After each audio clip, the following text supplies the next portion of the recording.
All right, let's get Steve Asimobi. He's the SA to the governor on electoral matters. He joins us via Skype from Owerri. Good morning and thank you for joining us today. So I haven't listened to Honorable Okorocha on what transpired. Could you give us your impression why he says that the returning officer did actually say that the governor, through his agents, put him under duress to announce the results? Is that the case?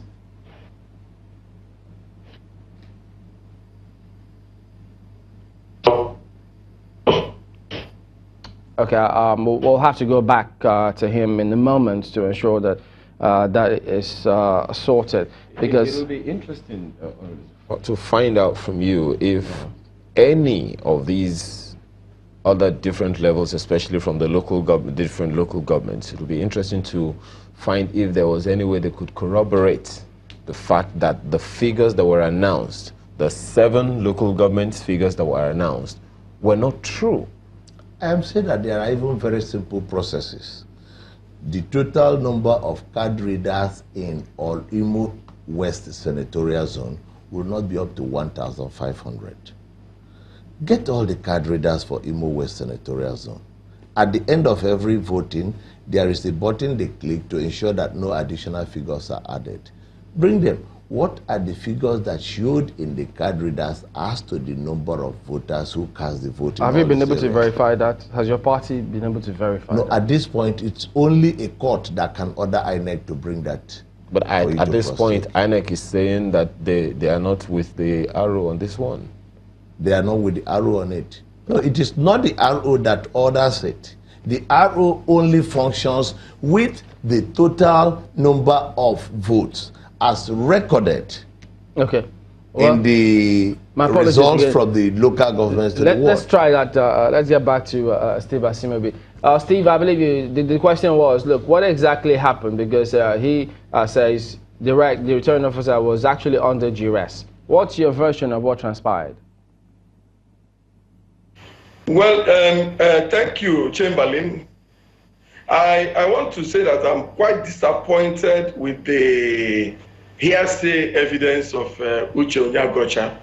You know, when you're not somewhere, you can never ever give a right account of what has happened there.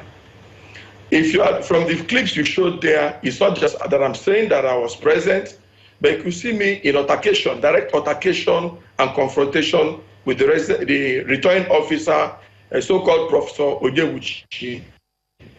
Now, we were at INEC on Saturday after the elections. All the agents were there.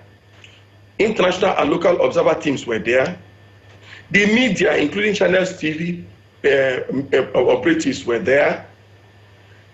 And several other interest groups. Of course, results were not expected on Saturday, but out of abundance of caution, the agents, the senatorial coalition agents of political parties, decided to go to INEC on Saturday after the election. We were there all through the night till Sunday morning, and results from local governments started trickling in. After they had finished from the federal constituency coalition centers.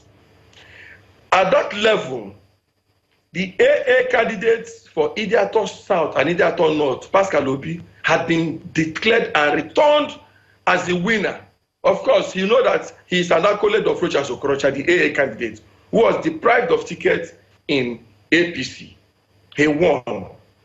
In Umkore, where the federal house senatorial candidate of PDP, Joe Onyeri, comes from, Osby Ozribo, defeated him. Osby is the current deputy speaker in Assembly. And he said, His Excellency's own federal constituency, Idiato North and South, where they took tickets from Pascal Obi. In this election conducted same day, Pascal Obi of Action Alliance, whom we supported also, won his election in Olu, Oru, East, and also federal constituency. Our candidate was losing, safe for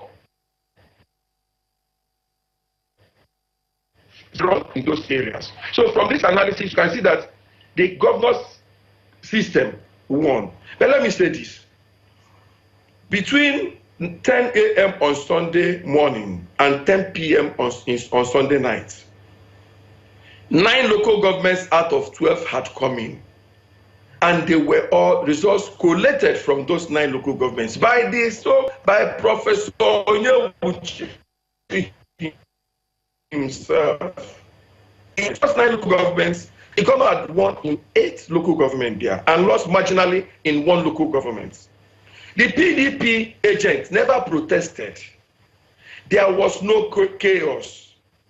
There was no problem at all. The one thing we observed was that the returning officer against INEC rule was making phone calls, writing phone calls, and receiving phone calls, and also making text messages, which were objected to by all of us. Even the observer said, no, INEC has been a guideline. As returning officer, you don't take calls and return calls. After about 30 minutes, he told us he wanted to address us, and we're all ears. All right, Steve, if you can hear me. We're all ears. If you could hear me, let me just bring this question in, because what he said is that at some point that the returning officer got calls and he got threats. So could it be that when those calls came in, could be when the threats came in? No. Now, if there were threats, I'm not aware of it. I didn't listen to his phone call. I only talk on facts I know. But all I know is that the man said he has calls he received from the resident electoral commissioner, who informed him that he should come with all the materials and his men to INEC office in Owerri to come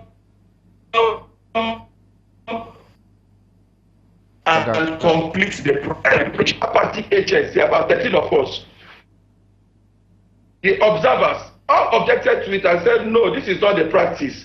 That since, as a matter of fact, at that time, the remaining 3 local government coalition officers who have come in to also turn in their results were present.